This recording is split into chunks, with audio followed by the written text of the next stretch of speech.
आज के इस वीडियो में मैं आपको बतलाने जा रहा हूँ सिंपल पास्ट। इसको सिंपल पास्ट क्यों कहते हैं या इसको पास्ट इंडेफिनिट क्यों कहते हैं। काम तो समाप्त हो गया।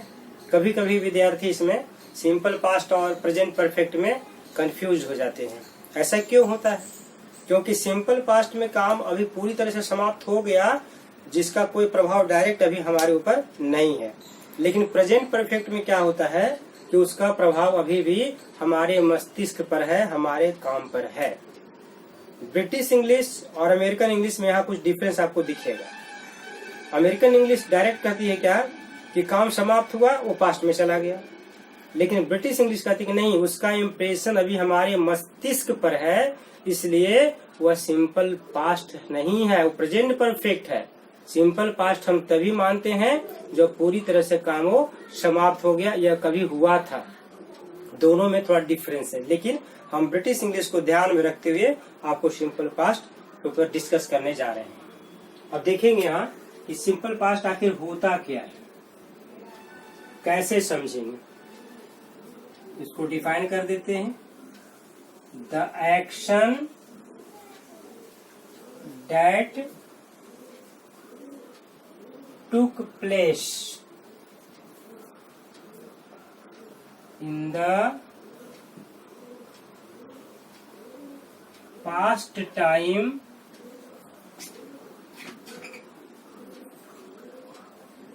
is called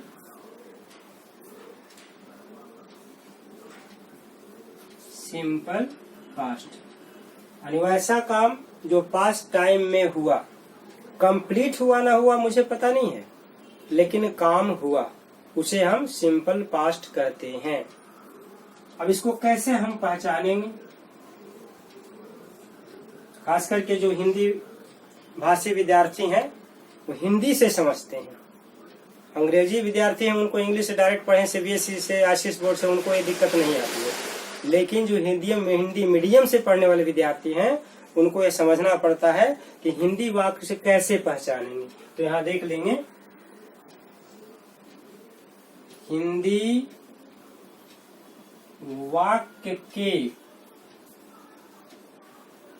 क्रियांत में, यानी क्रिया के अंत में, जिसको कहते हैं क्रियांत में, क्रियांत में क्या दिया रहता है?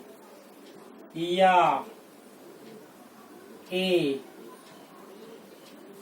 ई,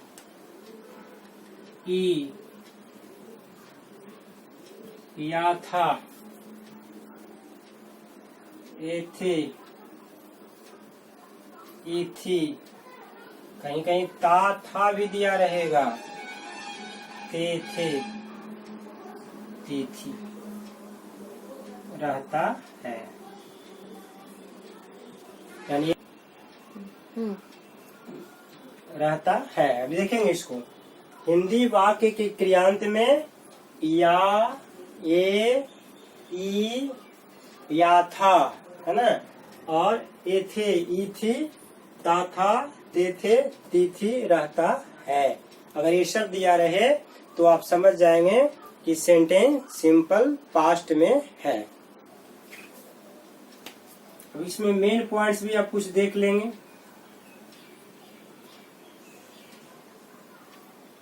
देखिए, इसमें एक चीज सबसे ध्यान क्या देना है कि सिंपल प्रेजेंट में V1 और V5 का यूज होता है, दो ही फॉर्म का यूज होता है। लेकिन सिंपल पास्ट में क्या यूज होता है? या तो आप V2 लगाएंगे और नहीं तो फिर मेन वर्ब V1 में आ जाएगा, लेकिन डिड वहां लगेगा। यानी मिलाज रकब कह सकते हैं ना कि केवल V2 का प्रयोग होता है इसमें, और सिंपल पास्ट में ही V2 का प्रयोग होता है और कहीं नहीं होता, बस एक ही जगह इसका होता है। अब जैसे देखेंगे, इसमें लिख देते हैं, verb is always in V2, यानी इसको आप कह सकते हैं पास्ट फॉर्म। दोनों तरह से कह सकते हैं, या तो पास्ट फॉर्म कह सकते हैं या तो V2 कह सकते हैं, इसी में रहता है हमेशा। लेकिन फिर इसमें देखना होगा, इसका भी हेल्पिंग वर्ब नहीं होता है। जैसे सिंपल प्रेजेंट का हेल्पिंग वर्ब नहीं होता है, हम स्पेशल लगाते हैं तब बनाते हैं इसमें भी डूडल, इसी तरह से इसमें भी जनरली हेल्पिंग वर्ब नहीं होता है। इसको स्पेशल केस अगर आप करना चाहते हैं ना कि इंट्रोगेटिव बना दें, नेगेटिव बना दें, तब जाकर इसमें सिंपल पास्ट में भी डिड का प्रयोग होता है। तो इसमें जनरली हम लिख देते हैं there is no helping verb. इसमें जनरली हेल्पिंग वर्ब नहीं होता है, लेकिन फिर कंडीशन आ जाता है, if the sentence is in negative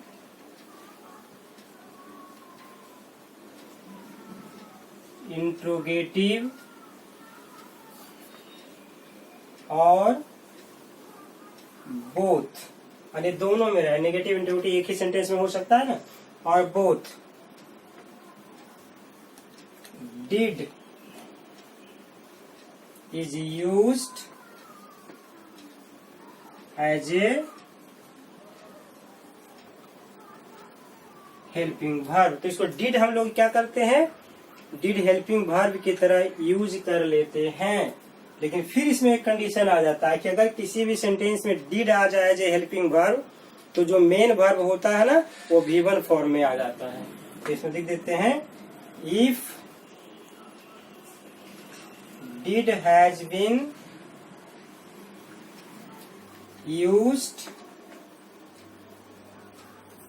in the sentence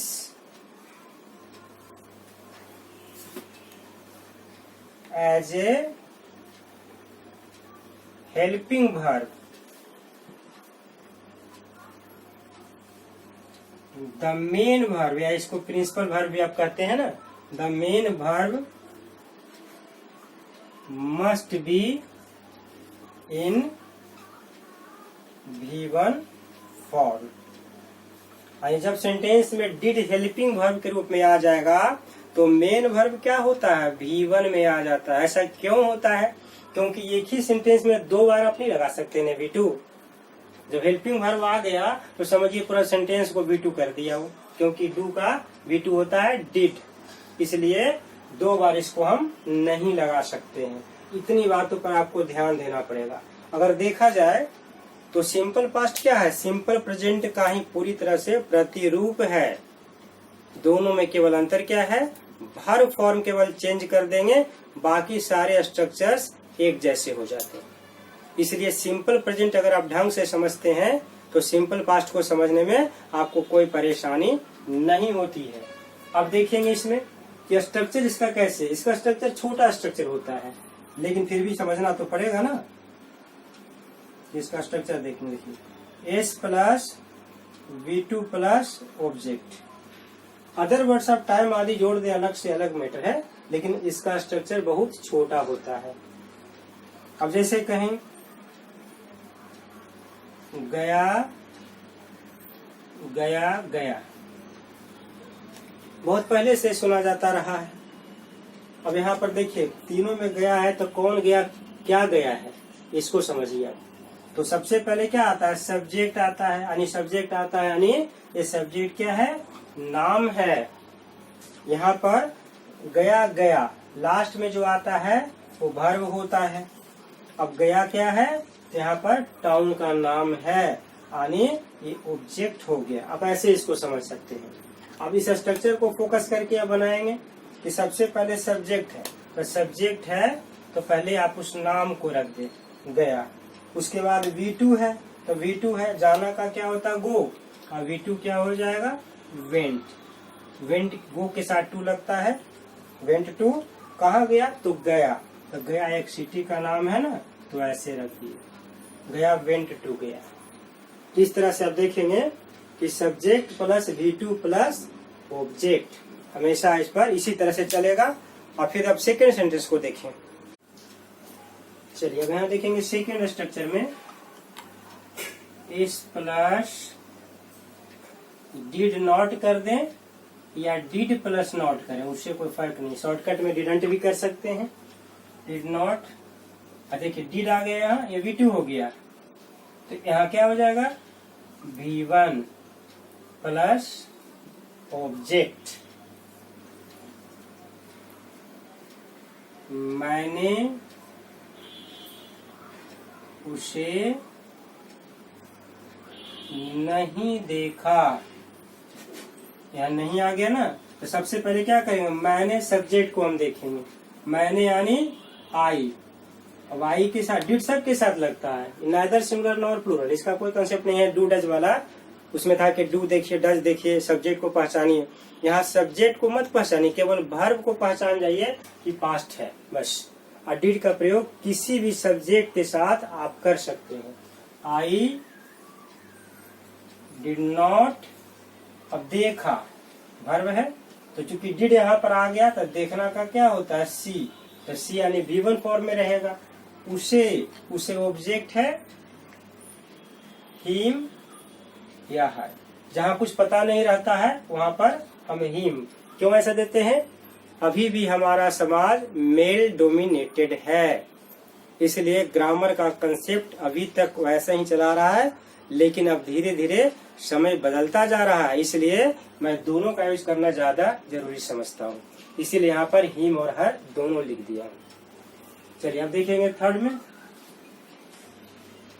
S no question, did plus S plus V1 plus object plus interrogative sign. अब इसमें एस नो क्वेश्चन आ गया, क्या से प्रश्न किया जाएगा, क्या तुमने हमारी शिकायत की। अगर की थी भी कर देते हैं तो कोई दिक्कत नहीं, की पर भी छोड़ सकते हैं और की थी भी कर सकते हैं। क्या तुमने हमारी शिकायत की थी। अब यहाँ देखिए सबसे पहले डिड लगा दीजिए, यहाँ पर आप सब्जेक्ट देखिए भी नहीं क्या सब्जेक्ट है, सीधे लगा दिए डिड। फिर है तुमने, तुमने का यू हो गया। फिर क्या है V1 वर्ब, तो वर्ब क्या आपके पास है, शिकायत करना। शिकायत करना यानी कंप्लेन, डिड यू कंप्लेन। अच्छा, शिकायत के साथ हमेशा अगेंस्ट लगता है, जिस व्यक्ति से शिकायत कर रहे हैं उसके साथ टू लगता है, जिसके खिलाफ करते हैं उसके साथ अगेंस्ट लगता है। तो चूंकि यहाँ खिलाफ की बात आ रही ना, डिड यू कंप्लेन अगेंस्ट हमारी, हमारी का क्या होगा, अस हो जाएगा। मेरी अगर होता तो मी हो जाता, हमारी मतलब मेरे साथ साथ मेरे जैसे और भी लोग, यानी हमारा हमारी जो होता है ना, एक ग्रुप को शो करता है, इसीलिए इसमें हम अस का यूज करते हैं। चलिए अब 4 नंबर में देखेंगे, did plus S plus not plus V1 plus object interrogative sign. आप चाहें तो यहाँ डिडंट कर सकते हैं डायरेक्ट, स्पोकन में ज्यादातर लोग ऐसे ही यूज करते हैं, लेकिन नॉट जब हम लिखते हैं ना तो ज्यादा ही फोर्सफुल होता है, इसीलिए नॉट का प्रयोग ज्यादा करना चाहिए सब्जेक्ट के बाद। अब यहाँ देखिए क्या भी आ गया और नहीं भी आ गया। क्या मैंने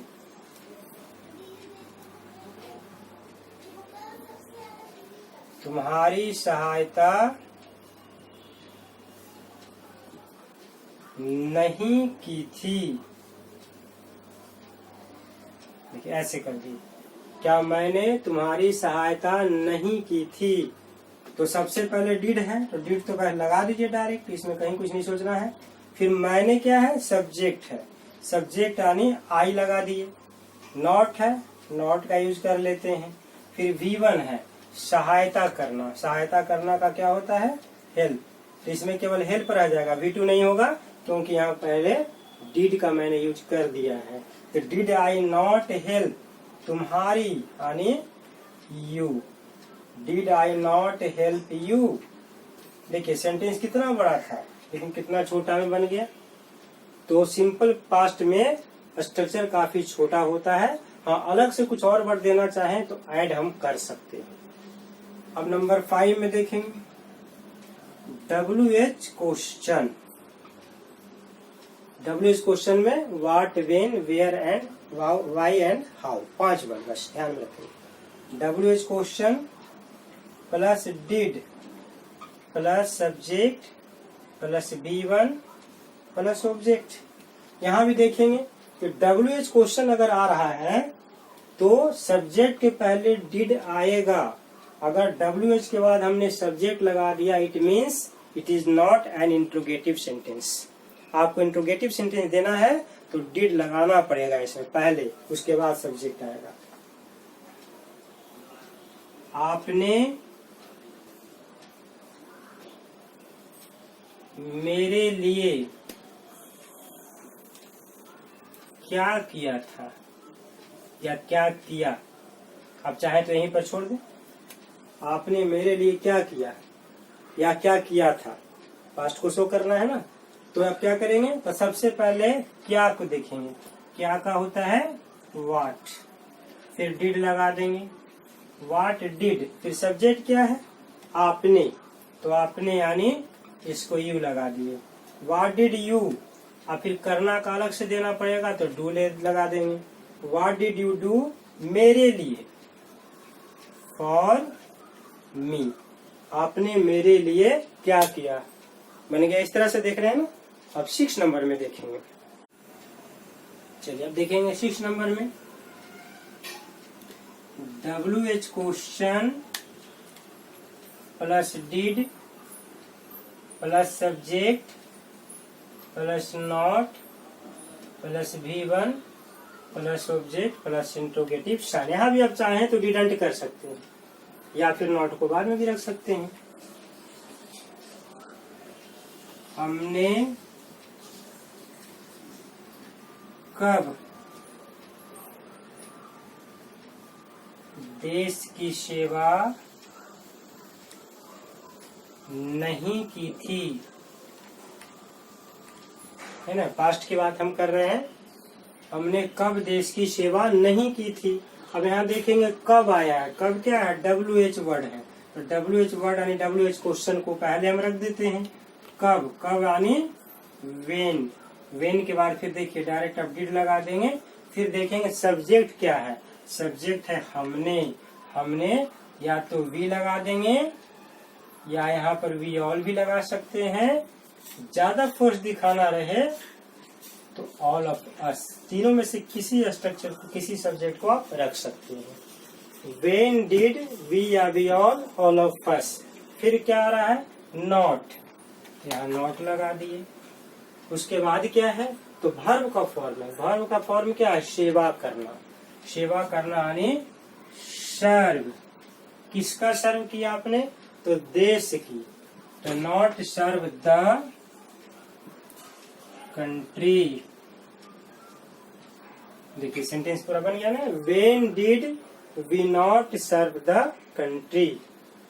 अब 7 में देखेंगे who plus V2 plus object. इसमें डिड नहीं आया, क्यों नहीं आया, क्योंकि ये डायरेक्ट सब्जेक्ट है इसलिए इसमें नॉट नहीं आया, वी डिड नहीं आया। अगर नॉट हम लगाएंगे तो हमें डिड फिर से देना पड़ेगा यहाँ भी। अब जैसे देखेंगे किसने